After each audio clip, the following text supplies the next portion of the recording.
నిన్న దారుణం అండి. నిన్న దారుణం, ఘోరాతి ఘోరం. ఢిల్లీ అగ్ని ప్రమాదంలో ఒక కీలక సంఘటన జరిగిందండి.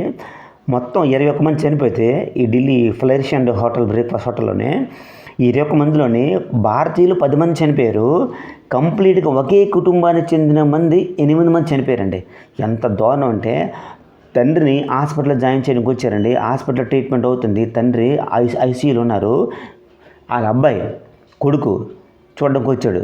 కూతురు, మనవరాలు, మనవడు, మొత్తం ఓవరాల్గా 8 మంది ఒకే కుటుంబంలో స్థానికంగా హోటల్లో బస వేసి తెల్లవారు చూసేసరికి అగ్ని ప్రమాదం జరిగింది.